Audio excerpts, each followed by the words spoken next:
Welcome to Siddhivinayak Education Institute.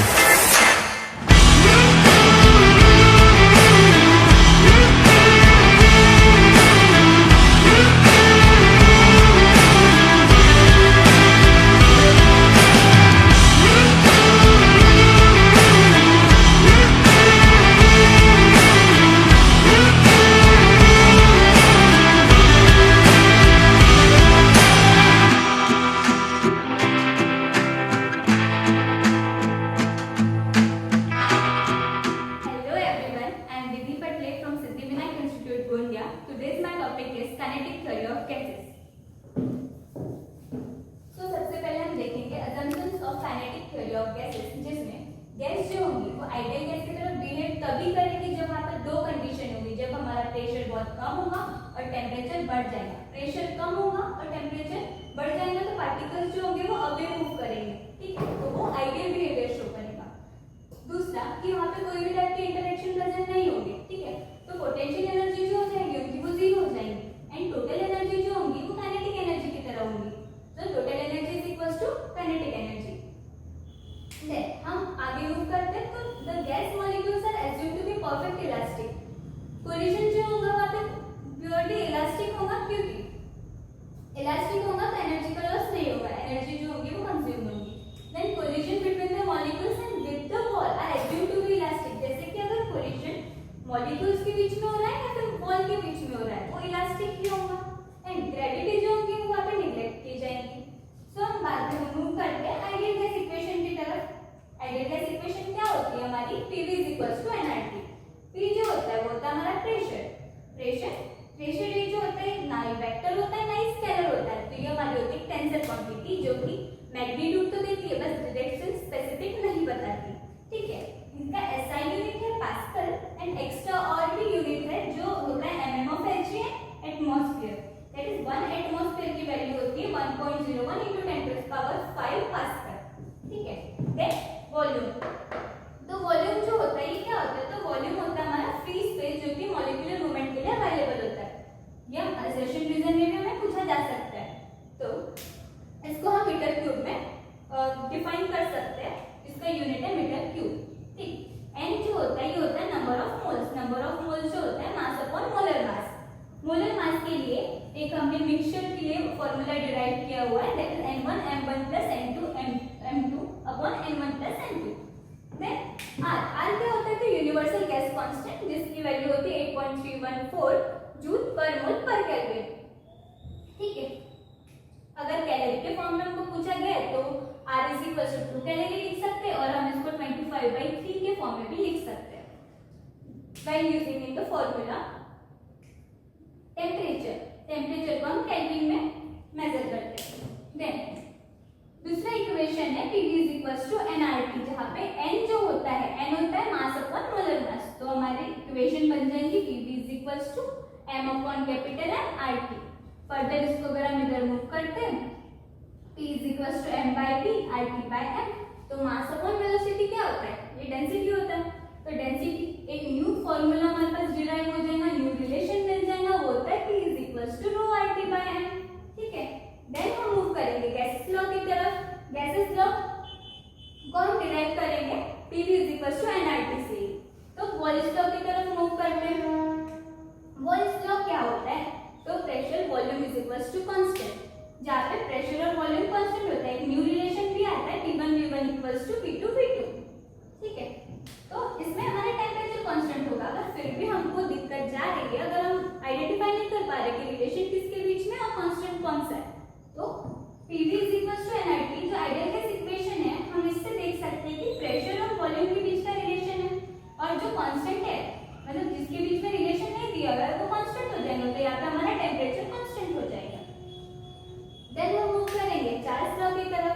तो Charles law में volume is directly proportional to temperature और new relation भी आता है V1/T1 = V2/T2, जहाँ पे वॉल्यूम और टेम्परेचर के बीच में रिलेशन है. तो कांस्टेंट क्या होगा? हमारा प्रेशर कांस्टेंट होगा ना, ठीक है. फिर बात करते हैं गे-लुसैक्स लॉ की. तो गे-लुसैक्स लॉ में T और T के बीच में रिलेशन है. इसमें वॉल्यूम और टेम्परेचर के बीच में था, इसमें प्रेशर और टेम्परेचर के बीच में. तो कांस्टेंट हमारा वॉल्यूम हो जाएगा, volume should be constant.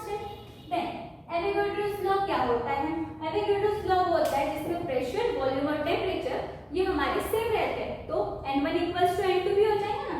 p1 equals to p2, v1 equals to v2 and t1 equals to t2। तो जो हमारा n होगा तो n1 equals to n2, number of molecules जो होंगे वो भी सेम हो जाएंगे।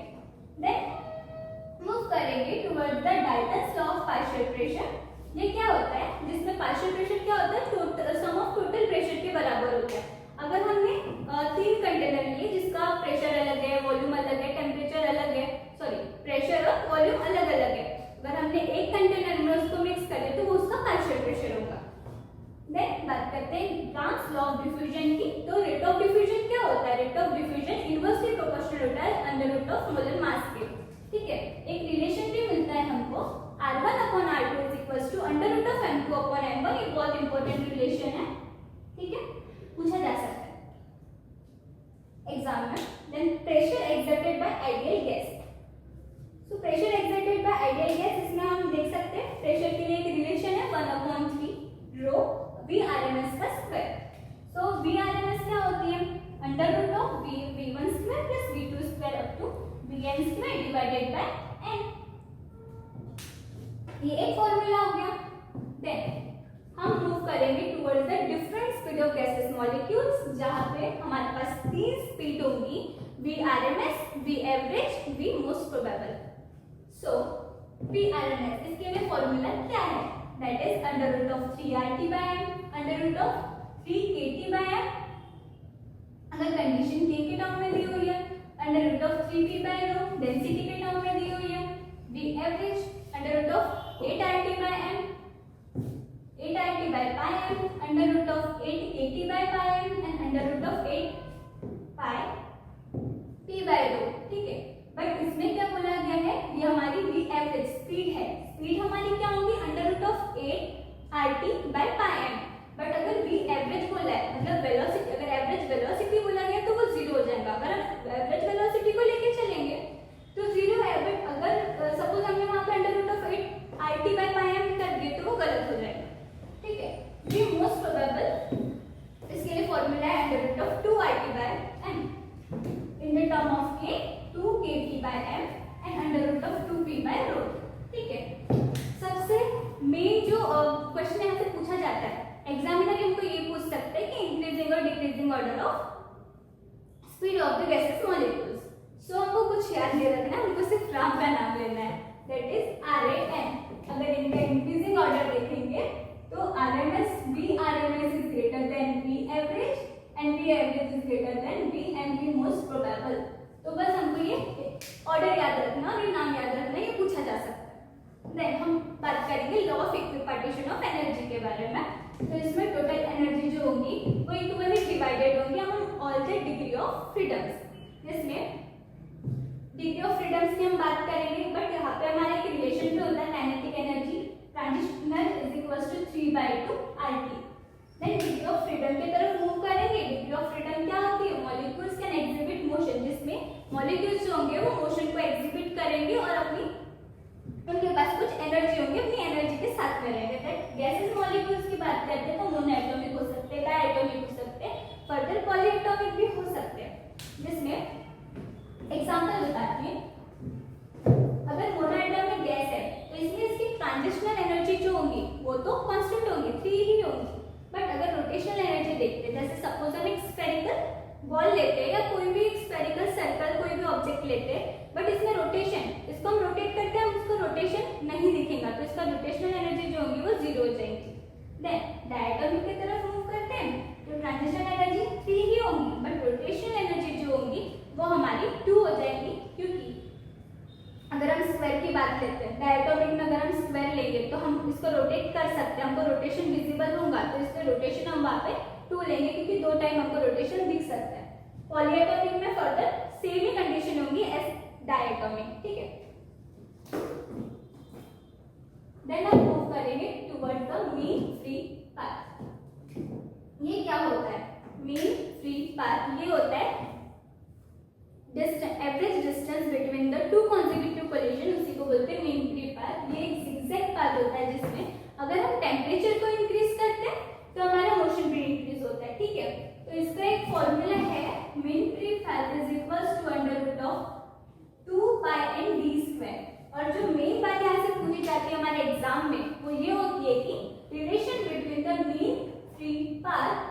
डायमीटर के बीच का रिलेशन क्या होता है? तो वो होता है square root of diameter, sorry square of its diameter, ठीक है। देन रिलेशन, अगर रिलेशन देन हम मूव करेंगे relation between Cp, Cv and gamma की तरफ। तो गैसेस हमारी तीन टाइप की होंगी, मोनोएटॉमिक, डायएटॉमिक एंड ट्राइएटॉमिक और पॉलीएटॉमिक हम बोल सकते हैं। Then number of degree of freedom, monoatomic की अगर हम number of degree of freedom देखते हैं तो ये होती है 3। Cv की वैल्यू देखते हैं तो Gr/2। Cv की इक्वेशन क्या होता है कि Cv is F/2R, ठीक। Cp is Cv+R and gamma is ratio of Cp/Cv, ठीक है।